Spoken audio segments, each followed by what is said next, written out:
এক set sofa, একটা dining table, 6টা চেয়ার,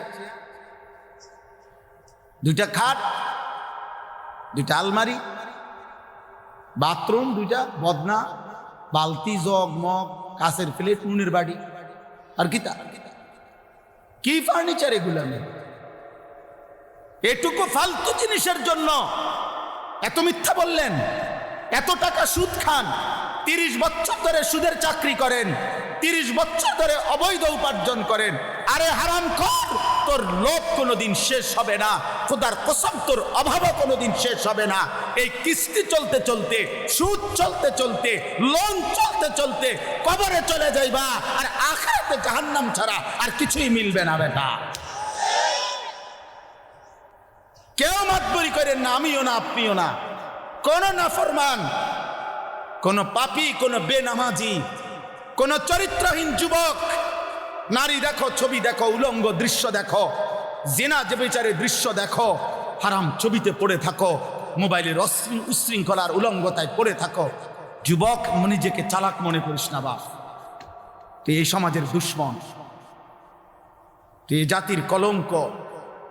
চরিত্রহীন যুবক, তুমি মায়ের অপমান, তুমি বাবার লজ্জা, তুমি ইসলামের অপমান, তুমি আল্লাহর নাফরমান, তুমি রসুলের দুশ্মন। পৃথিবী তোমারে মনে রাখবে না, এ বাতে খাইতে পারবা, দুনিয়ায় ভোগ করবা, বেডি সেবার, নারী সেবা, শরীর নাপাক করবা, নষ্ট করবা, অবৈধ বীর্যপাত হবে, হারাম বীর্যপাত, খালাস, আর কিছু হবে না। দুনিয়া মনে রাখবে না বাপ। শহীদ শরীফ ওসমান হাদি, এই ইমানদার যুবক রাহমাতুল্লাহ আলাইহি, আমি আজকে তার কবর জিয়ারত করে আসছি।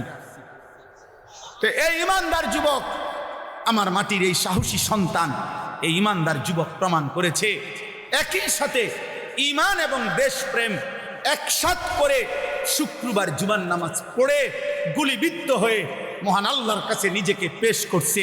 আল্লাহ বলছে, হাদি তোর প্রতি ফোঁটা রক্তের বিনিময়ে আমি লক্ষ কোটি মানুষের চোখের পানি ঝরাইয়া দিলাম। সে 5 ওয়াক্ত নামাজ পড়ত, সে ফজরের নামাজ পড়ত, প্রতিদিন ফজরের নামাজ পড়ত, সে আল্লাহর কোরআনের হাফেজ ছিল, সে রাসূলুল্লাহ সাল্লাল্লাহু আলাইহি সাল্লামের হাদিস স্পষ্ট বিশুদ্ধ কোরআন পড়তে পারত, হাদিস পড়ত। তার বাবা আলেম ছিলেন, তার মা পর্দানশীল, তার স্ত্রী পর্দানশীল, সে নিজে মাদ্রাসায় পড়ুয়া ছাত্র ছিল। হ্যাঁ বাবা, একই সাথে তার কলিজায় ঈমান ছিল, একই সাথে তার কলিজায় দেশপ্রেম ছিল।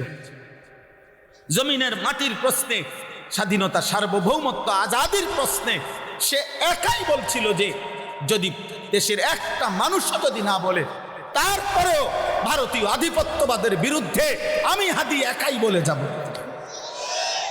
আমার জমিনের 1 ইঞ্চি কাউকে নিতে দেব না। জমিনের পাহারাদার ছিল, এই মাটির পাহারাদার, আবার ইমানদারও ছিল। এই জন্য দোস্ত, রাজনীতি আরো অনেকে আগেও করছে, এখনো করবে, কিন্তু এই পরিমাণ মানুষের চোখের পানি অঝরে ঝরানো, এটা কঠিন, এটা কঠিন, এটা কঠিন। আজকেও আমি যখন দেখছি, তখনও দেখছি যে জিয়ারত করতেছে সাধারণ মানুষ, যেই দেখলাম যে সব কাঁদতেছে, সব কাঁদতেছে।